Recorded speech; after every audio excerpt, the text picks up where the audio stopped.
Cuando levanté el teléfono para preguntarle a mi hijo Max cuándo sería su boda, mi nuera Lena me miró fijamente a los ojos y dijo con una sonrisa helada: «Oh, ya nos casamos ayer.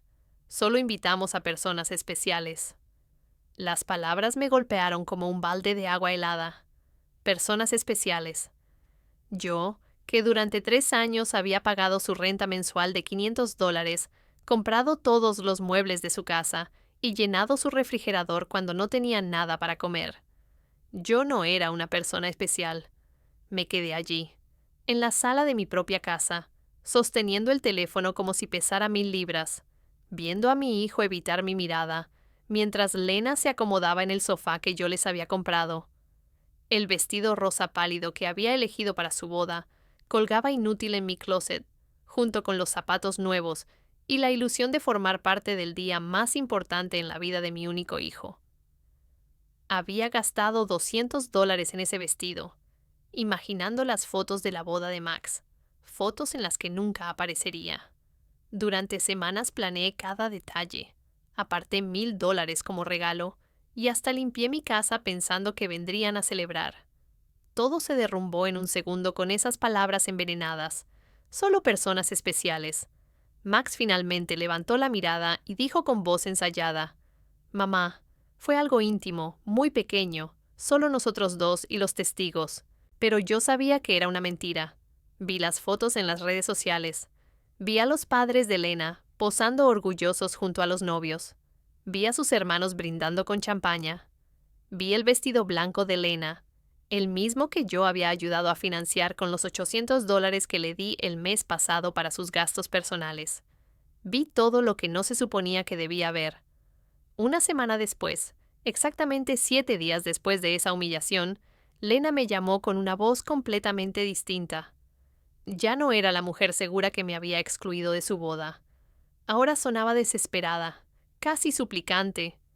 «Renate, la renta está atrasada. El dueño nos está presionando y dice que si no pagamos esta semana nos va a sacar. ¿Olvidaste hacer la transferencia?». Su voz temblaba, como si el mundo se estuviera acabando. Guardé silencio unos segundos, recordando todas las veces que corrí al banco, todas las veces que cancelé mis planes y todas las veces que comí frijoles y arroz para ayudarlos. Y ahora, después de excluirme, tenían el descaro de llamar. «Lena», dije con una calma inesperada, «¿no te advertí que solo ayudo a personas especiales?». El silencio fue absoluto. Por primera vez en años no era yo quien temblaba, sino ella. «Renate, no entiendo», balbuceó. «Siempre fuimos especiales para ti. Eres como una segunda madre para mí». Mentiras. Todo mentiras, envueltas en esa voz dulce que solo usaba cuando necesitaba algo.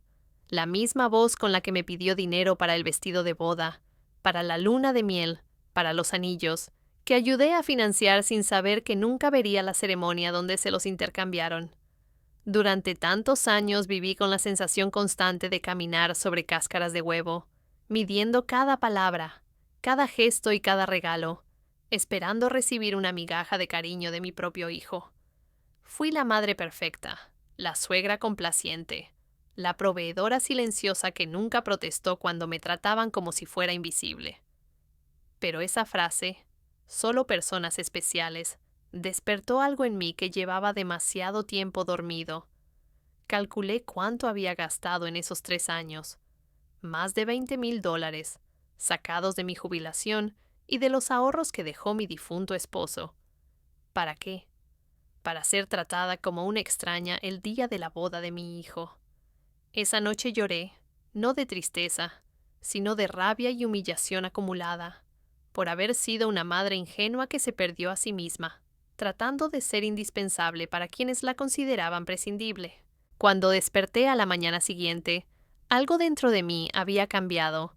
No era solo el dolor de la traición, era algo más profundo y más frío. Me levanté y me miré en el espejo del baño. Los mismos ojos cansados de siempre. Las mismas arrugas que contaban historias de años entregando amor sin recibirlo de vuelta. Pero había algo distinto en mi mirada. Una dureza desconocida. Una determinación enterrada bajo años de complacencia. Fui a la cocina y preparé café, como cada mañana durante 40 años. Pero esta vez no pensé en llamar a Max ni revisé el teléfono esperando una disculpa. Por primera vez, yo fui mi primera preocupación del día. Me senté a la mesa donde planeé sorpresas. Conté dinero para sus gastos y lloré en silencio. Saqué mi chequera y mis estados de cuenta para hacer números exactos. Renta mensual de $500 por 36 meses, 18,000. Comida y suministros, 7,200. Regalos, 3,000. Emergencias médicas de Lena, 800. Préstamo del auto, 2,500. Reparación del aire acondicionado, 600. Muebles de la sala, 1,200. Total, $33,400. Esa era la suma exacta de mi generosidad. $33,400 que había desperdiciado de la herencia de mi esposo, de mi pensión, de los ahorros que guardé centavo a centavo durante décadas de trabajo honesto. Todo ese dinero tirado por la ventana, para mantener cómodos a dos adultos que ni siquiera podían fingir respeto por mí. El teléfono sonó y vi el nombre de Max en la pantalla. Normalmente mi corazón habría latido con fuerza, pero esta vez dejé que sonara 1, 2, 3 veces hasta que quedó en silencio mientras seguía tomando mi café. 10 minutos después volvió a sonar. Era Lena, y también lo ignoré. Luego llegó un mensaje de Max. «Mamá, por favor contesta.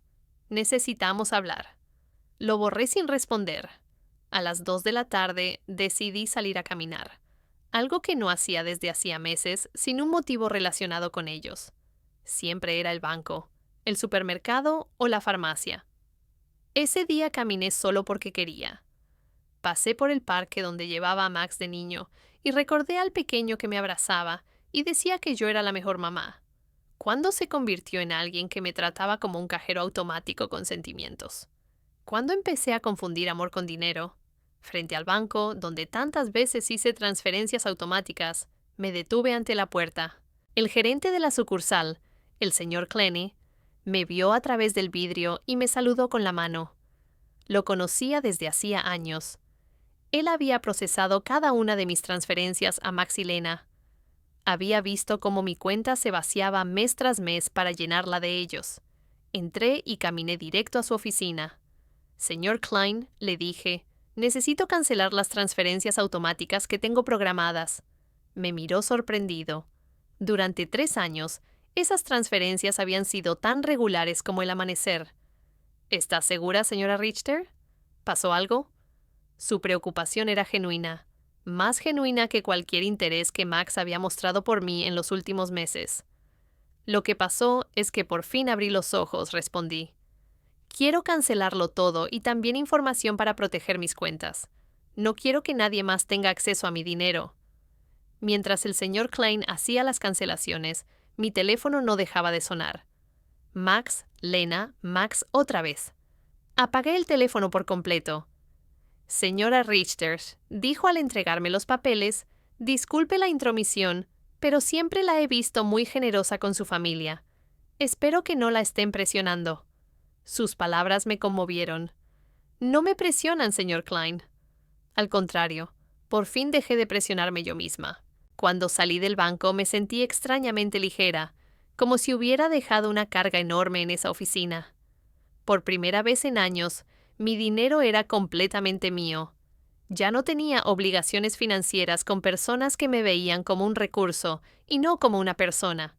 Regresé a casa pensando en todo lo que no había hecho por complacer a Max y a Lena. Los viajes que no tomé para ahorrarles dinero, los amigos que dejé de ver, porque siempre estaba disponible para sus emergencias, los pasatiempos que abandoné porque cada dólar que gastaba en mí era uno menos para ellos. Al llegar, encontré 3 autos frente a mi puerta, el de Max, el de Lena y otro que no reconocí. Vi movimiento dentro de mi casa por las ventanas y la sangre se me heló. Ellos tenían llaves. Se las di porque confiaba en ellos, porque creí que algún día cuidarían de mí. Respiré hondo antes de abrir. Era hora de la primera confrontación real de mi nueva vida. Abrí la puerta y vi una escena inolvidable. Max sentado en mi sofá con la cabeza entre las manos. Lena caminando de un lado a otro como un animal enjaulado y un hombre mayor revisando mis papeles. ¿Qué está pasando aquí?, pregunté. Lena habló primero. Renata, gracias a Dios estás aquí. Necesitamos hablar. El señor Fisher es del bufete de abogados que consultamos sobre tu situación. ¿Mi situación? La pregunta salió de mi boca con una calma que incluso a mí me sorprendió. ¿Qué situación? Estoy perfectamente bien. Max finalmente levantó la cabeza y me miró con esos ojos que antes pertenecían a un niño inocente y que ahora solo reflejaban pánico financiero. Mamá, fuimos al banco y nos dijeron que cancelaste todas las transferencias. El señor Klein explicó que también bloqueaste nuestro acceso a tus cuentas. No entendemos por qué hiciste eso. El señor Pfizer, un hombre de unos 50 años con traje gris y una sonrisa poco confiable, se acercó con la mano extendida. Señora Richter, soy el doctor Pfizer, abogado de derecho familiar. Sus hijos están preocupados por su bienestar mental y me pidieron evaluar la situación. No le di la mano. En su lugar, fui a la mesa del comedor y recogí mis documentos privados. No tiene derecho a revisarlos sin mi consentimiento. Mamá, intervino Max con ese tono condescendiente que había perfeccionado. Estamos preocupados por ti. Tu comportamiento ha sido muy extraño últimamente. Primero nos cortas el apoyo financiero sin explicación y luego no respondes las llamadas.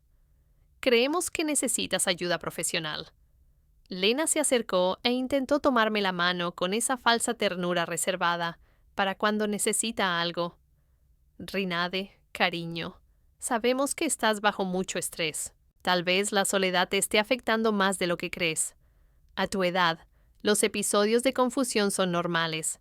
La palabra confusión resonó en mi cabeza como una alarma. Entonces lo entendí todo. Por eso habían traído al abogado. No se trataba de ayudarme, sino de declararme mentalmente incompetente y tomar control de mis finanzas.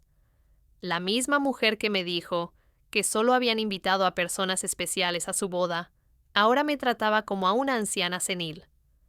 No estoy confundida, dije con una firmeza que lo silenció.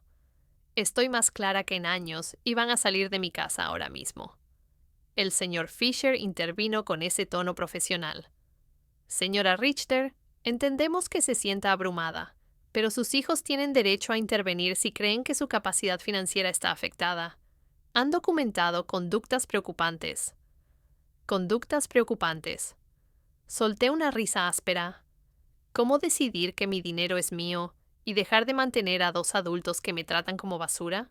Lena saltó indignada. Nunca te tratamos mal. Eres familia. Todo lo que tienes será nuestro algún día. Solo estamos adelantando el proceso. Ahí estaba la verdad desnuda. Para ellos, yo ya estaba muerta. No importaba si me quedaban 70 años o 70 días de vida. Para ellos, yo solo era un cajero automático con piernas que se había vuelto problemático. Fuera, dije señalando la puerta. Los tres, fuera de mi casa. Max se levantó con ese rostro infantil y furioso que ponía cuando no conseguía lo que quería. Mamá, no podemos irnos así como así. Tenemos obligaciones, la renta, el auto, la tarjeta de crédito que firmaste con nosotros. No puedes cortarnos de un día para otro. No puedo. Mi voz se elevó por primera vez. ¿Quién dice que no puedo? Durante años pagué una renta que ni siquiera estaba a mi nombre. Llené un refrigerador en una casa donde no era bienvenida. Financié una vida en la que no había lugar para mí. El señor Fisher sacó una carpeta y la puso sobre la mesa.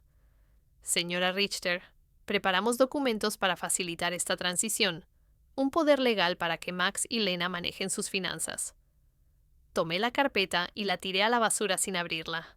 La única transición aquí es la de ustedes hacia la puerta. Lena comenzó a llorar, lágrimas de frustración. No puedes hacernos esto, Rinade. Contábamos contigo. Hicimos planes basados en tu apoyo. Obligaciones basadas en mi dinero, respondí. No en mi bienestar ni en mi felicidad. Y ahora que he decidido que mi dinero se use mejor en mi propia vida, de repente soy una anciana confundida que necesita tutela legal. Max trató de acercarse, pero retrocedí un paso. Ya no era el niño que corría a mis brazos cuando tenía pesadillas. Era un hombre de 35 años que veía a su madre como un obstáculo entre él y una vida cómoda financiada por otros. Mamá, cometimos errores, dijo con una voz que debía sonar arrepentida. La boda fue un malentendido. Lena estaba nerviosa. Yo estaba bajo presión. Podemos arreglar esto si solo vuelves a ser razonable. ¿Razonable? La palabra me supo amarga. Ser razonable significa seguir pagando tu vida, mientras me tratas como a una extraña. Significa fingir que no duele haber sido excluida del día más importante de la vida de mi único hijo. El señor Fisher recogía sus papeles con la eficiencia de quien está acostumbrado a que le rechacen propuestas. Señora Richter, esto no ha terminado. Su familia tiene opciones legales. Si realmente toma decisiones irracionales por problemas de salud mental, un juez puede determinar que necesita tutela. Sus palabras fueron un golpe. Comprendí que no era solo una visita familiar manipuladora, sino una amenaza legal real. Querían declararme incapaz de manejar mis propios asuntos. Señor Fisher, dije mirándolo directamente a los ojos, le sugiero que investigue a fondo antes de amenazar a una mujer de 71 años que ha manejado sus finanzas impecablemente durante 40 años, que crió a su hijo sola tras la muerte de su esposo, que mantuvo un hogar y trabajó honradamente hasta su jubilación, y que hasta la semana pasada apoyaba financieramente a dos adultos completamente capaces. Lena dejó de llorar y me miró con una frialdad que finalmente mostró su verdadero rostro. Esto no va a quedar así, Renate. Nosotros también tenemos derechos y abogados. Perfecto, respondí. Contraten todos los abogados que quieran. Con su propio dinero, claro, porque el mío ya no estará disponible para financiar sus berrinches legales. Los tres se dirigieron a la puerta con la dignidad herida de quienes no están acostumbrados a escuchar un no. Antes de salir, Max se volvió hacia mí por última vez. Mamá, esto va a terminar muy mal para ti. Terminarás sola, sin nadie que te cuide cuando realmente lo necesites. Max, dije con profunda tristeza, pero con claridad cristalina. Ya estoy sola. La diferencia es que ahora es por mi propia elección, no por su negligencia. Al cerrar la puerta detrás de ellos, me quedé en la sala, rodeada del silencio más hermoso que había escuchado en años, el silencio de la libertad. Esa noche no pude dormir, no por tristeza ni arrepentimiento, sino por la adrenalina de haber recuperado el control de mi vida. Me quedé despierta en la cama, planeando mis próximos pasos como un general preparando una batalla. Si Max y Lena querían luchar, yo les daría una guerra. Pero sería una guerra que pelearía con inteligencia, no con emoción. A las 6 de la mañana ya estaba vestida y lista para salir. Mi primera parada fue la oficina del abogado, el señor Weber, un hombre que conocí años atrás cuando manejaba el testamento de mi esposo. A diferencia del señor Pfizer, a quien Max y Lena habían traído, el señor Weber tenía una reputación impecable y se especializaba en proteger los derechos de los ancianos. Señora Richter, me dijo mientras le explicaba la situación, lo que sus hijos intentaron hacer ayer es más común de lo que cree. Se llama abuso financiero contra los ancianos, y es un delito federal. El hecho de que hayan entrado a su casa sin permiso y revisado sus documentos privados también constituye una violación. Sus palabras me calmaron y me preocuparon al mismo tiempo. Me calmaron porque confirmaban que no estaba loca, que lo sucedido fue realmente abusivo. Me preocuparon porque comprendí que la situación era más grave de lo que pensaba. Debemos documentar todo, continuó el señor Weber. Cada transferencia, cada regalo, cada vez que la presionaron por dinero. También cambiaremos su testamento para proteger sus bienes de futuros intentos de manipulación. Pasamos 3 horas revisando mis registros financieros. El señor Weber silbó al ver el total. $33,400 en 3 años. Señora Richter, con ese dinero podría haber vivido cómodamente, viajado y disfrutado su jubilación. En cambio, financió por completo la vida de 2 adultos que ni siquiera la respetaron lo suficiente para invitarla a su boda. Al salir de la oficina del señor Weber, tenía un plan completo. Primero, cambiar todas las cerraduras de mi casa. Segundo, Instalar un sistema de seguridad con cámaras para protegerme de futuras visitas sorpresa. Tercero, abriría una nueva cuenta bancaria en un banco diferente donde ellos no tuvieran contacto. Y cuarto, empezaría a vivir la vida que había pospuesto durante años. Mi siguiente parada fue la ferretería. El dueño, el señor Summer, me conocía desde hacía años porque siempre compraba cosas para arreglar el apartamento de Max y Lena. Esta vez era diferente. Señora Richter, ¿qué la trae hoy por aquí? ¿Otra emergencia con su hijo? Preguntó con la familiaridad de quien había sido testigo silencioso de mi generosidad desperdiciada. No, señor Summer. Esta vez es para mi propia casa. Necesito cambiar todas las cerraduras y quiero que sean de la mejor calidad. Me miró sorprendido, pero no hizo preguntas. Mientras escogía las cerraduras, su hijo Ethan, que instala sistemas de seguridad, apareció. Era la providencia en acción. Ethan, le dije, también necesito instalar cámaras de vigilancia. El sistema completo. El precio no es un problema. Mientras preparaban todo para la instalación al día siguiente, recibí una llamada de un número desconocido. Era Lena llamando desde el teléfono de otra persona, porque había bloqueado su número tras la confrontación del día anterior. Renata, soy Lena.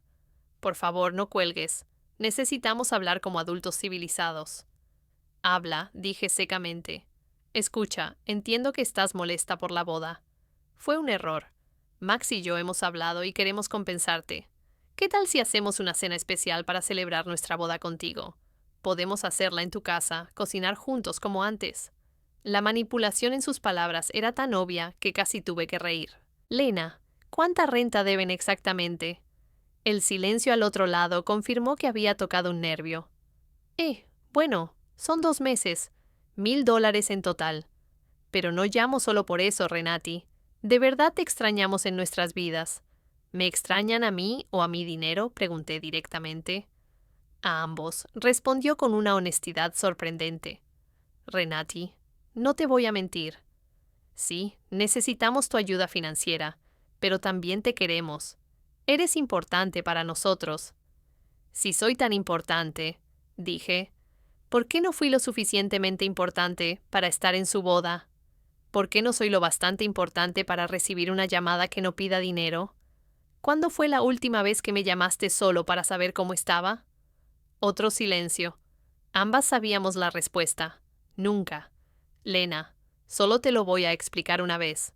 Durante 3 años me trataste como un cajero automático con sentimientos. Me usaste, me ignoraste, me humillaste y finalmente me insultaste de la peor manera. Ahora que el dinero se acaba, de repente descubres que me quieres. Renati, por favor, la interrumpí. No hay por favor. Tomaste tu decisión cuando decidiste que no era lo suficientemente especial para tu boda. Ahora yo tomo la mía. Colgué y apagué el teléfono. Esa tarde fui al salón de belleza, al que no iba desde hacía más de un año. Señora Richter, llamó Cynthia, mi estilista favorita. ¡Qué sorpresa! Pensé que se había olvidado de nosotras. No te olvidé, Cynthia. Simplemente olvidé que yo también merezco ser consentida. Me regalé el tratamiento completo: corte, color, manicura y pedicura. Por primera vez en años, gasté dinero en mí sin sentir culpa. Mientras Cynthia trabajaba en mi cabello, me habló de su vida, de sus hijos y de sus sueños. Fue refrescante tener una conversación que no girara en torno a las necesidades de Max y Lena. Te ves hermosa, señora Richter, dijo al terminar. Pero más que eso, te ves libre. ¿Pasó algo bueno? Sí, Cynthia. Por fin aprendí a decir no. Cuando regresé a casa esa tarde, había un auto frente a mi puerta que no reconocí. Mi corazón se aceleró, pensando que Max y Lena habían vuelto, pero al acercarme vi a una mujer mayor sentada en el porche. «¿Señora Richter?», preguntó al verme. «Sí, soy yo. ¿Puedo ayudarla?» «Soy Eleanor Brooks, su vecina. Ayer escuché voces muy fuertes y me preocupé. ¿Está todo bien?» Su sincera preocupación me conmovió profundamente. Aquí había una desconocida mostrando más interés por mi bienestar que mi propio hijo. «Pase, señora Brooks. Le prepararé un café y le contaré una historia increíble». Mientras hacía el café, le conté todo. Eleanor escuchó sin interrumpir, y al terminar, tenía lágrimas en los ojos. Señora Richter, dijo, usted hizo lo correcto. Pasé por algo muy parecido con mi hija hace 5 años. Yo también pensaba que era mi deber financiar su vida adulta. También creía que no me amarían si no les daba dinero. ¿Qué pasó? Dejé de darles dinero cuando me di cuenta de que solo me llamaban cuando necesitaban algo. Al principio fue terrible. Me amenazaron, me manipularon emocionalmente, me chantajearon y trataron de hacerme sentir culpable. Pero después de 6 meses, mi hija me llamó para disculparse de verdad. Ahora tenemos una relación real, basada en el amor y no en el dinero. Sus palabras me dieron esperanza y confirmaron que había tomado la decisión correcta. ¿Crees que Max y Lena lo entenderán algún día? Tal vez sí, tal vez no, respondió con honestidad. Pero eso ya no es tu responsabilidad, señora Richter. Tu responsabilidad ahora es vivir tu propia vida. Esa noche, por primera vez en 3 años, me acosté sin preocuparme por si Max y Lena tenían dinero para la renta, la comida o sus caprichos. Me dormí pensando en mí, en mis planes y en mi futuro, y dormí mejor que en años. Al día siguiente, Ethan y el señor Summer llegaron a las 8 de la mañana para cambiar las cerraduras e instalar el sistema de seguridad.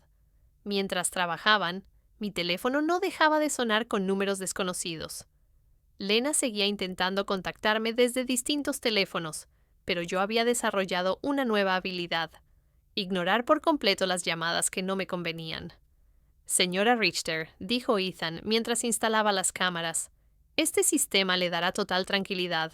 Podrá ver desde su teléfono quién llega a su casa, incluso cuando no esté aquí.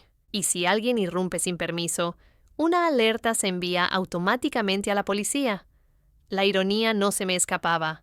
Estaba instalando un sistema de seguridad para protegerme de mi propio hijo, pero ya no dolía tanto como antes. Era simplemente una medida práctica para mantener mi recién encontrada paz. Mientras trabajaban, decidí hacer algo que no hacía desde hace años: llamar a mi hermana Diana en Chicago. Habíamos perdido contacto porque cada vez que hablábamos, yo le contaba sobre los éxitos de Max y Lena, sobre cuánto dinero había gastado en ellos, sobre lo orgullosa que estaba de poder ayudarlos. Ahora me daba cuenta de que nuestras conversaciones se habían convertido en informes financieros, disfrazados de noticias familiares. Rinad, respondió Diana, sorprendida. Hermana, ¿cómo estás? No hablamos desde hace meses. Estoy bien, Diana. Mejor que bien. Te llamo para decirte que finalmente he recobrado la sensatez. Le conté toda la historia desde el principio. La boda secreta, la humillación, la visita con el abogado, mi decisión de cortar la financiación. Diana me escuchó en silencio y al terminar, su respuesta me sorprendió. Rinade, hermana, ya era hora. Cada vez que hablábamos, me rompía el corazón escucharte presumir de cuánto dinero les dabas, como si el amor pudiera medirse en dólares. Quería decirte algo, pero no sabía cómo. ¿Qué querías decirme? Que Max nunca habló con cariño de ti cuando lo veía en reuniones familiares. Siempre era: mi mamá me ayudó con esto, o mi mamá me compró aquello, pero nunca: extrañé a mi mamá o amo a mi mamá. Era como si fueras una proveedora de servicios, no una persona. Sus palabras dolieron, pero era un dolor necesario, como cuando un médico limpia una herida infectada. Duele, pero es parte de la sanación. ¿Sabes qué más noté?, continuó Diana. Lena siempre hablaba de ti en tiempo futuro. Cuando Renate ya no esté, podremos remodelar su casa. O cuando heredemos, invertiremos en el negocio, como si estuvieran esperando que murieras para empezar a vivir de verdad. Esa revelación me golpeó como un balde de agua helada. No solo me veían como un cajero automático, me veían como un obstáculo temporal entre ellos y el dinero. Mientras yo intentaba hacerlos felices, ellos planeaban su futuro sin mí. Después de hablar con Diana, me senté en mi cocina procesando todo. Años de matrimonio con un hombre que me amó de verdad, 35 años criando sola a mi hijo tras la muerte de mi esposo, y 3 años financiando a 2 adultos que me veían como un obstáculo de $100,000. Sonó el timbre, y en las nuevas cámaras vi que era Ellie Jenner con una taza en las manos. Abrí la puerta y me entregó un café recién hecho. Pensé que podrías necesitar compañía después de todo lo que me contaste ayer, dijo con esa sonrisa sincera que ya había aprendido a apreciar. Nos sentamos en la sala y Eleanor me contó más detalles de su propia experiencia. Mi hija me dijo exactamente lo mismo que Lena te dice a ti. Eres como una segunda mamá para mí. Somos especiales para ti. Todo será nuestro algún día de todos modos. Esas son frases ensayadas, dijo Eleanor. Aprenden de un manual de manipulación emocional. ¿Crees que tal manual existe? Pregunté medio en broma. No oficialmente, pero parece que todos leen del mismo libro. Capítulo 1. Haz que ella se sienta indispensable. Capítulo 2. Crea emergencias financieras constantes. Capítulo 3. Cuando se resista, cuestiona su salud mental. Nos reímos, pero fue una risa amarga. Era divertido y trágico a la vez reconocer patrones tan predecibles en el comportamiento de nuestros propios hijos. ¿Alguna vez te sentiste culpable por cortar el dinero?, le pregunté a Eleanor. Cada día durante los primeros 3 meses, respondió honestamente. Pero luego empecé a ver los resultados. Mi hija tuvo que conseguir un segundo trabajo. Su esposo dejó de jugar golf cada fin de semana y empezó a buscar trabajo extra. Aprendieron a vivir dentro de sus medios. Y lo más importante, aprendieron que yo era una persona, no un recurso. Esa tarde decidí hacer algo que había pospuesto por años. Visitar la tumba de mi esposo. Siempre encontraba excusas para no ir, porque Max o Lena necesitaban algo urgente, o porque el taxi era mejor invertirlo en una de sus emergencias. El cementerio estaba tranquilo y hermoso. La tumba de Robert parecía un poco descuidada, porque no había ido a limpiarla en meses. Me senté en el césped junto a su lápida y le hablé como si estuviera vivo. Robert, mi amor, creo que me perdí por un tiempo. Después de que te fuiste, puse toda mi energía en Max. Quería ser la mejor madre del mundo, pensando de alguna manera que él crecería sin padre, pero creo que en el proceso olvidé ser yo misma. El viento soplaba suavemente, y por un momento sentí que me escuchaba. Nuestro hijo se ha convertido en alguien que no reconozco. O tal vez siempre fue así y yo no quise verlo. Su esposa está bien, ya sabes cómo es. El dinero que me dejaste para vivir en paz lo gasté cuidándolos. Pero ya no más, mi amor. He aprendido. Limpié su tumba. Reemplacé las flores marchitas por nuevas y me quedé allí otra hora, simplemente disfrutando de la paz. Por primera vez en años no tenía prisa por volver a casa para resolver una crisis de Max y Lena. Cuando llegué, había 3 autos estacionados frente a mi puerta otra vez. Mi corazón se aceleró, pero esta vez estaba preparada. Las cámaras me mostraron que eran Max, Lena y 2 personas más que no reconocía. Todos parecían agitados, hablando entre ellos y señalando mi casa. No salí del auto. En su lugar, llamé al señor Weber, mi abogado. Señor Weber, están otra vez en mi casa.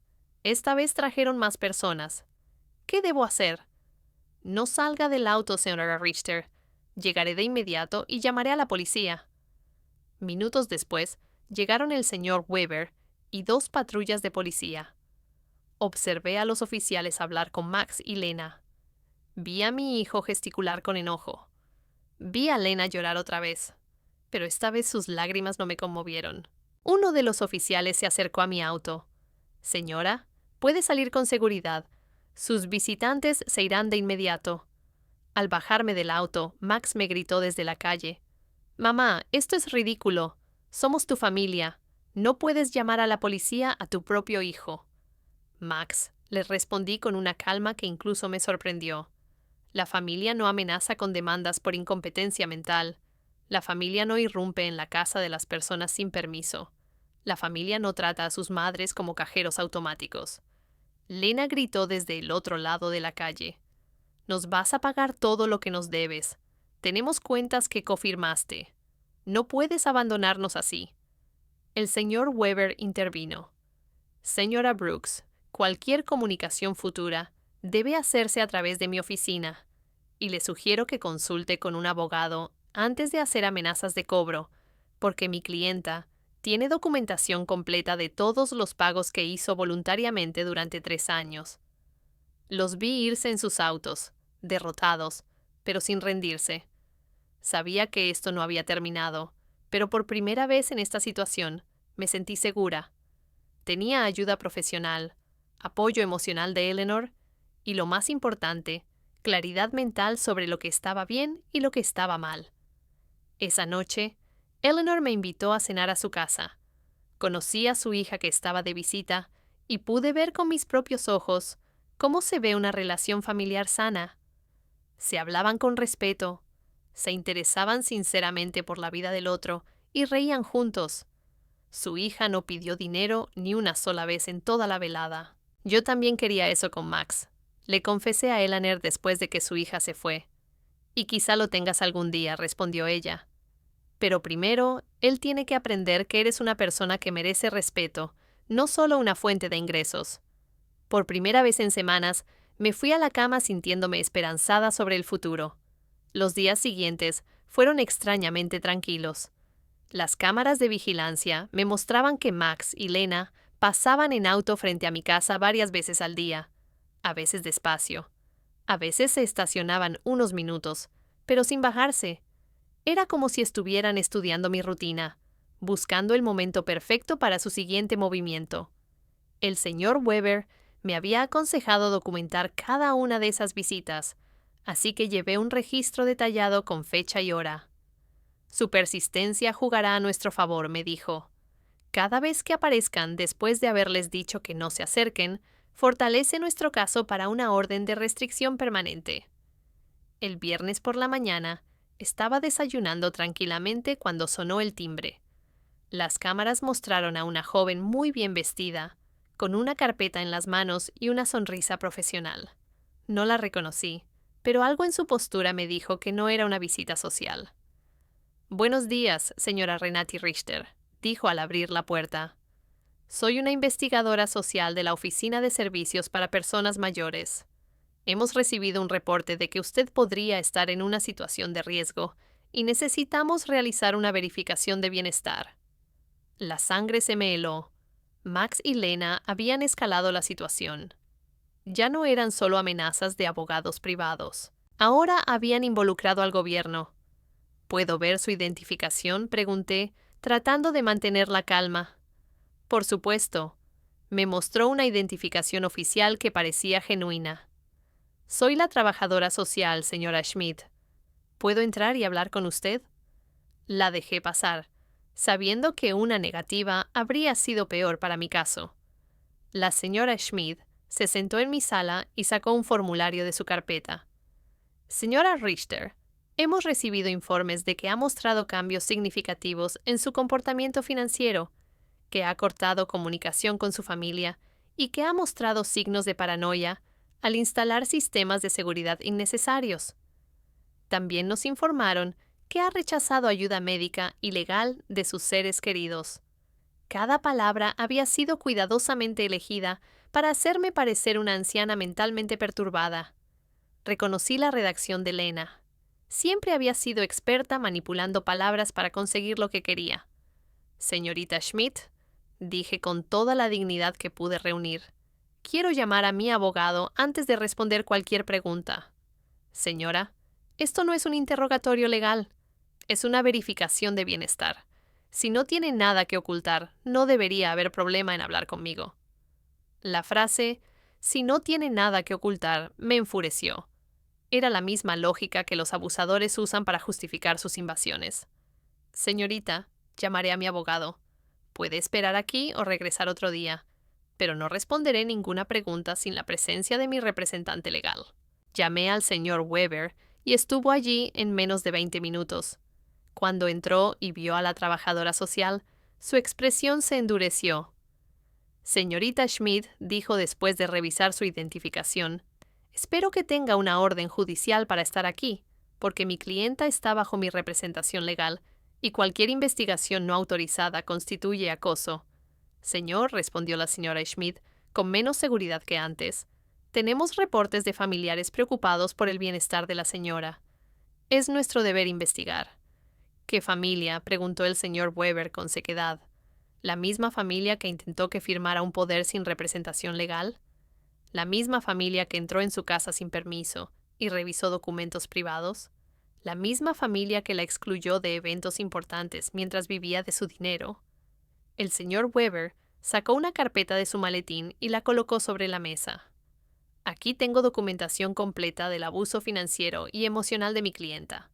$33,400 retirados de sus cuentas en 3 años. Exclusión social sistemática y chantaje emocional. Si alguien debe ser investigado aquí, no es mi clienta. La señora Schmidt revisó los documentos con creciente incomodidad. Era evidente que la información que le habían dado no coincidía con la realidad que tenía delante. Señora Richter, dijo finalmente, ¿puede explicarme por qué dejó de manera tan abrupta el apoyo financiero a su hijo? Porque finalmente descubrí que me estaban usando, respondí con sencillez. Porque entendí que para ellos no era una madre, sino una cuenta bancaria. Porque estaba cansada de financiar la vida de personas que me veían como un obstáculo. ¿Pero no siente que es su responsabilidad ayudar a su familia? La pregunta me indignó.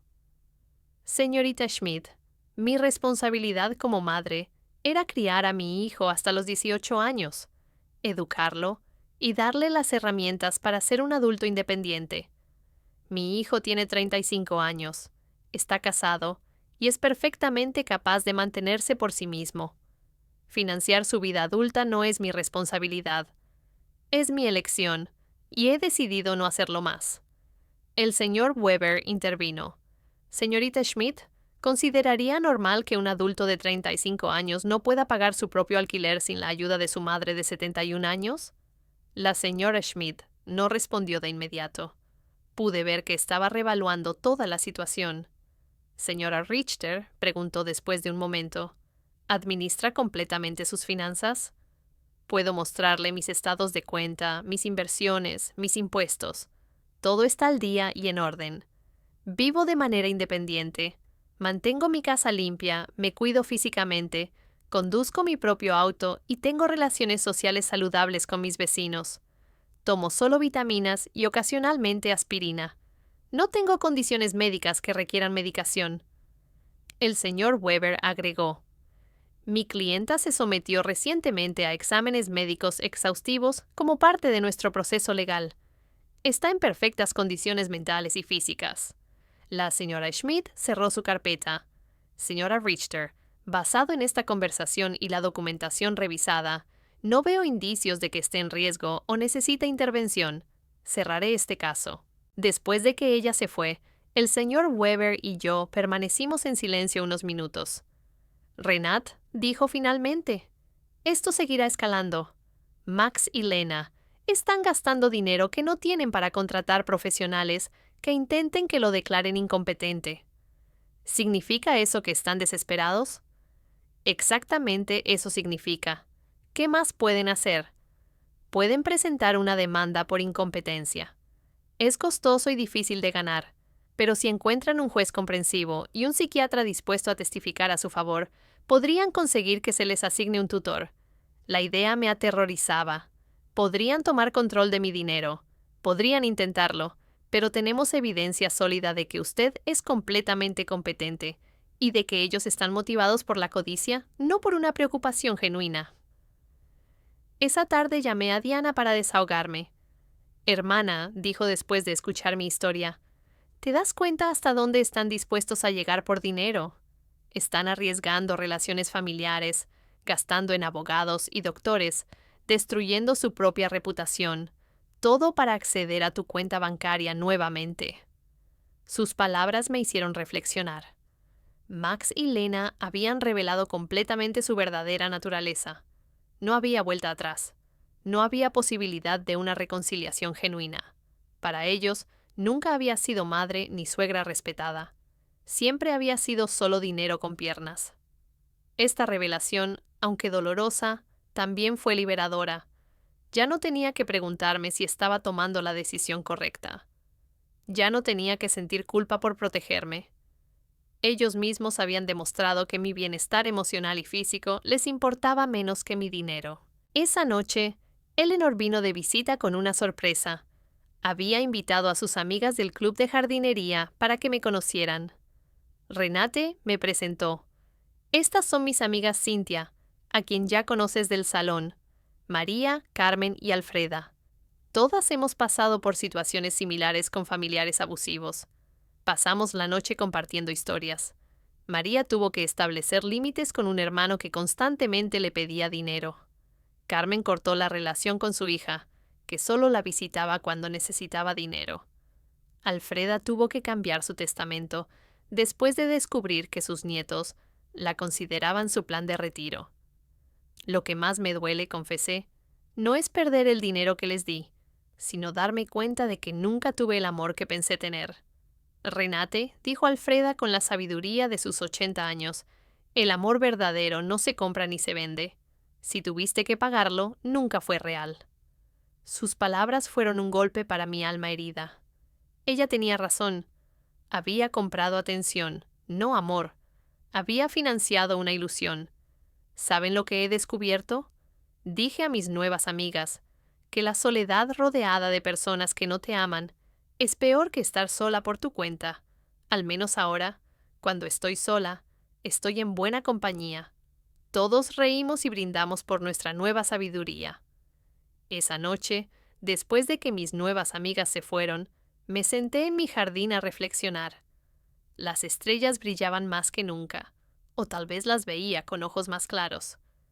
Por primera vez en mi vida adulta, estaba completamente sola financieramente. No tenía dependencia ni obligaciones financieras con nadie más que conmigo misma. Y en lugar de asustarme, esta realidad me emocionaba. Podía viajar cuando quisiera. Podía remodelar mi casa. Podía comprarme ropa bonita. Podía donar a organizaciones benéficas que fueran importantes para mí. Podía invertir en mi propio futuro en lugar de financiar el presente de personas ingratas. La libertad sabía a esperanza. Y por primera vez en años, quería planear mi futuro. Un mes después de la visita del psiquiatra, pensé que finalmente había ganado la guerra. Me había acostumbrado a una hermosa rutina. Desayunaba tranquilamente y leía el periódico. Cuidaba mi jardín, almorzaba con Eleanor o con alguna de mis nuevas amigas. Y por las tardes, me dedicaba a actividades que había abandonado durante años. Había retomado la pintura, algo que me apasionaba antes de convertirme en la financiadora personal de Max y Lena. Pero un jueves por la mañana, mientras pintaba flores en mi nuevo caballete, el señor Weber llegó a mi casa con una expresión sombría que me heló la sangre. «Renate, necesitamos hablar. Max y Lena han presentado una demanda formal por incompetencia mental ante el tribunal familiar. Están solicitando que se te asigne un tutor legal». Las palabras cayeron sobre mí como piedras. Sabía que era una posibilidad, pero escucharlo en voz alta lo hacía aterradoramente real. ¿Significa eso que podrían controlar mi dinero? Si un juez determina que no puedes manejar tus asuntos, sí, podría designar a Max como tu tutor legal, lo que le daría control total sobre tus finanzas. Me dejé caer pesadamente en el sofá, sintiendo el peso de la traición más profunda que había vivido en mi vida. Mi propio hijo estaba intentando declararme legalmente incompetente para robarme mi dinero. Señor Weber, ¿qué pruebas podrían tener? Usted mismo ha visto que soy completamente competente. Tienen declaraciones de 3 testigos que afirman que usted se ha comportado de manera errática. También presentaron facturas médicas, supuestamente impagas, y medicamentos que, según ellos, usted acumuló sin tomarlos. Pero eso es mentira. No tengo facturas médicas pendientes ni medicamentos acumulados. Lo sé, Renate, pero han fabricado pruebas convincentes. También tienen la declaración del Dr. Lehman, quien afirma que usted se niega a cooperar con una evaluación psiquiátrica, lo cual interpretan como prueba de deterioro mental. La manipulación era diabólica. Habían convertido mi negativa a someterme a un examen innecesario en evidencia de una enfermedad mental. Usaron mi instinto de protegerme de ellos como prueba de que necesitaba protección. ¿Quiénes son los 3 testigos? El señor Weber revisó sus documentos. Lena, por supuesto, un vecino llamado señor Davis, y alguien que afirma ser su farmacéutico, El señor Green. El señor Davis era el vecino de enfrente, un hombre desagradable que siempre tuvo problemas conmigo porque mis amigas a veces estacionaban frente a su casa. El señor Green sí era mi farmacéutico, pero no entendía qué podía tener en mi contra. Necesito hablar con el señor Green, le dije al señor Weber. Algo no está bien. Esa tarde fuimos juntos a la farmacia. El señor Green me recibió con evidente sorpresa y un nerviosismo que no podía ocultar. Señora Richter, es un gusto verla. ¿Cómo está, señor Green?, le pregunté con cautela. Me dijeron que firmó una declaración diciendo que muestra un comportamiento errático con mis medicamentos. Su rostro se tornó rojo, casi como un tomate maduro. Señora Richter, su nuera vino hace unas semanas y preguntó por sus medicamentos. Comenzó a explicar titubeando. Dijo que estaba preocupada porque usted actuaba de manera extraña. ¿Y qué le respondió usted?, le pregunté con firmeza. Él me contó que le explicó que solo compra vitaminas y aspirina de manera ocasional, que no tiene recetas médicas regulares, pero ella insistió en que eso era prueba de que no cuidaba adecuadamente su salud. Intervino el señor Weber. Señor Green, ¿firmó un documento? Él, confundido, admitió que sí. Ella trajo un papel que decía que yo confirmaba que la señora Richter tenía compras irregulares de medicamentos. Pensé que era para su seguro de salud o algo similar. No sabía que era para una demanda.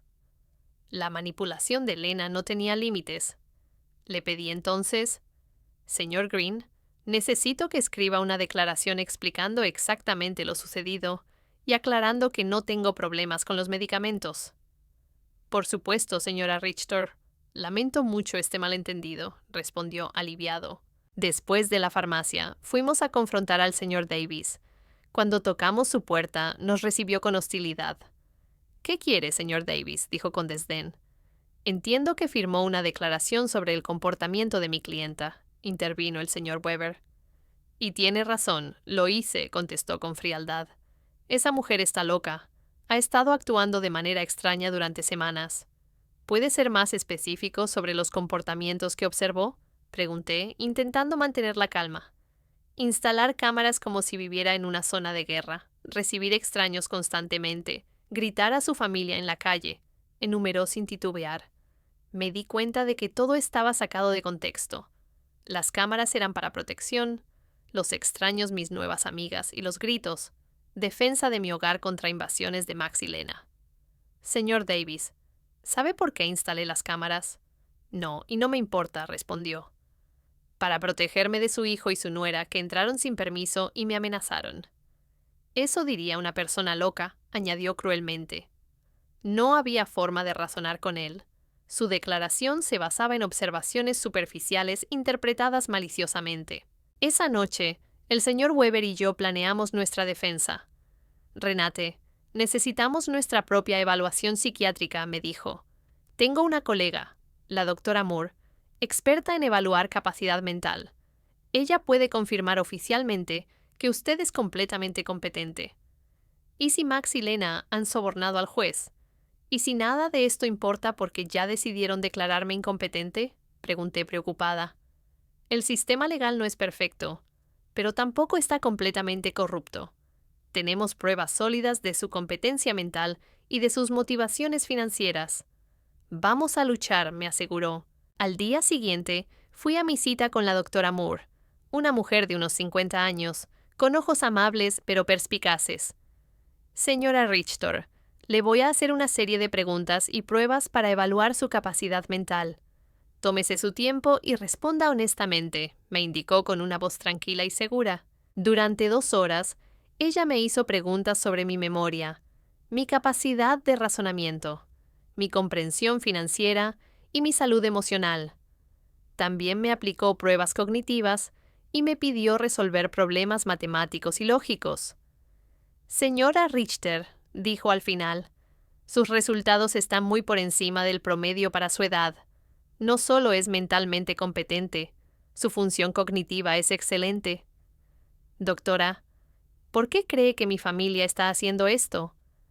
Por lo que me ha contado y los documentos que revisé, Parece un caso clásico de explotación financiera a adultos mayores. Salí de la consulta aliviada pero triste. Esa tarde, Eleanor organizó una reunión de emergencia con nuestras amigas del club de jardinería. Todas se indignaron y prometieron testificar a mi favor. Alfreda, con la sabiduría de sus 80 años, me recordó que no estaba sola. Sus palabras me devolvieron la esperanza. Esa noche lloré, no de tristeza, sino de duelo. Me despedí del hijo que creí tener y de la ilusión de una familia amorosa. Pero también nació en mí una determinación de hierro para defender mi dignidad y mi libertad. La guerra había comenzado y yo estaba lista para luchar. 3 semanas después llegó el juicio. Me vestí con mi mejor traje negro y me miré al espejo con una firmeza nueva. No solo juzgarían mi capacidad mental, sino mi derecho a vivir libre de abuso. El señor Weber llegó temprano para repasar la estrategia. Renate, recuerda, la carga de la prueba es de ellos. Nosotros solo debemos mostrar la verdad. ¿Y si el juez ya estaba parcializado? El juez Miller tiene fama de ser justo. Investigué sus casos anteriores y no favorece automáticamente a las familias. Está dedicado a proteger los derechos de los adultos mayores. Llegamos al tribunal a las 9:00 de la mañana. En el pasillo vi a Max con un traje nuevo, probablemente comprado para la ocasión, y a Lena vestida de negro, como si asistiera a un funeral.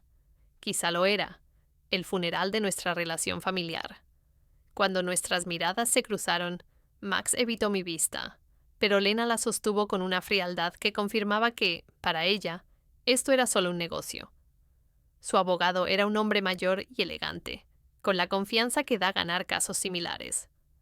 Al iniciar su declaración, su estrategia quedó clara.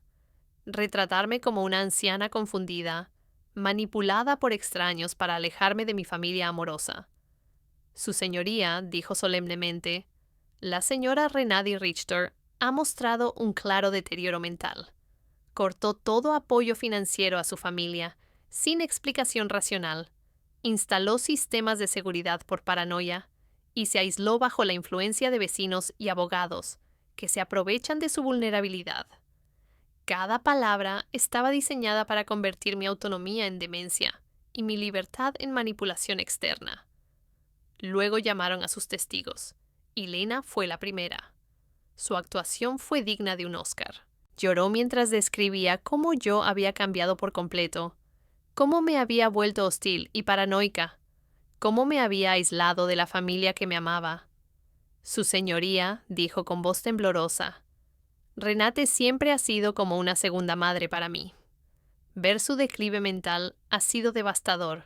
Solo queremos ayudarla a recibir la atención que necesita. Mentiras envueltas en lágrimas convincentes. Cuando el señor Weber la interrogó, comenzaron a aparecer grietas en su historia. Señora Schuster, ¿puede decir al tribunal cuándo fue la última vez que llamó a mi clienta sin pedir dinero? Lena titubeó. Bueno, siempre hablamos de muchas cosas. ¿Puede darme una fecha específica? No recuerdo fechas exactas. ¿Es cierto que usted y su esposo se casaron sin invitar a mi clienta? Fue una ceremonia muy pequeña. ¿Es cierto que cuando mi clienta preguntó por la boda, le dijo que solo habían invitado a personas especiales? El rostro de Lena se sonrojó. No pudo responder convincentemente. Luego testificó Max, y ver al hijo que crié solo, jurando decir la verdad mientras mentía sobre mi salud mental, fue uno de los momentos más dolorosos de mi vida. Su generosidad fue usada contra mí, y el silencio ante las preguntas sobre el dinero fue ensordecedor. Después vino nuestra defensa. El señor Green aclaró la manipulación sobre mis medicamentos, y la doctora Moore confirmó mi excelente estado mental y los resultados impecables de las pruebas cognitivas. El señor Summer, de la ferretería, testificó sobre mi competencia mental y explicó que mis decisiones de cancelar las transferencias automáticas fueron completamente racionales y procesadas correctamente. Eleanor y mis amigas del club de jardinería testificaron sobre mi claridad, mi nueva vitalidad y mi capacidad para mantener relaciones sociales saludables. Finalmente, llegó mi turno de testificar. Me levanté con dignidad y caminé al estrado. sintiendo el peso de 71 años de experiencia, de la sabiduría ganada con el dolor y de la fuerza descubierta en la adversidad. El señor Weber me guió durante mi testimonio, dejando que contara toda mi historia. Los 33.400 $, gastados en 3 años, la humillación de ser excluida de la boda, la manipulación emocional constante, la violación de mi privacidad y las amenazas legales. ¿Por qué decidió cortar el apoyo financiero a su hijo y nuera?, preguntó finalmente el señor Weber. Porque finalmente entendí que lo que recibía de ellos no era amor, respondí con voz clara y fuerte. Mi dinero era bienvenido, yo no. El abogado de Max intentó hacerme parecer confundida, pero respondí con claridad y precisión. El juez Miller se retiró a deliberar durante 2 horas que parecieron años, y al regresar declaró: «Es evidente que la señora Renee de Richter posee todas sus facultades mentales. Sus decisiones financieras, aunque dolorosas para su familia, son completamente racionales y dentro de sus derechos. La solicitud de tutela queda completamente denegada. Había ganado mi demanda, mi libertad, mi dignidad y el derecho a vivir sin abusos». Lena me lanzó una mirada de puro odio antes de alejarse. Max me miró por última vez, y por un segundo vi algo que pudo haber sido arrepentimiento, pero ya era demasiado tarde. Esa noche, Eleanor organizó una celebración en mi casa con todas nuestras amigas. Brindamos por la justicia, la libertad y la hermandad de mujeres fuertes que se apoyan entre sí. «Renade», me dijo Alfreda, «hoy no solo ganaste un juicio, recuperaste tu vida». Tenía razón. Por primera vez en años, el futuro era completamente mío. Podía viajar, amar, crear y vivir sin miedo, culpa ni manipulaciones. 3 meses después, vendí mi casa y me mudé a un hermoso apartamento cerca del centro. Doné la mitad de mi dinero a organizaciones que protegen a los adultos mayores del abuso familiar, y con la otra mitad comencé a vivir la vida que siempre quise.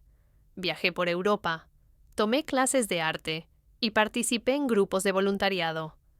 Nunca volví a saber de Max y Lena, aunque escuché que tuvieron que mudarse a un apartamento más pequeño y que Lena consiguió un trabajo. Algunas noches, desde mi nuevo balcón, pienso en la mujer que fui hace un año. Temerosa, manipulada, creyendo que debía comprar amor. Esa mujer ha muerto. En su lugar ha nacido alguien que entiende una verdad fundamental. El verdadero amor no tiene precio, y la libertad nunca es demasiado cara. Mi nombre es Renade. Tengo 72 años, y finalmente aprendí que la persona más importante que debo amar y proteger soy yo misma.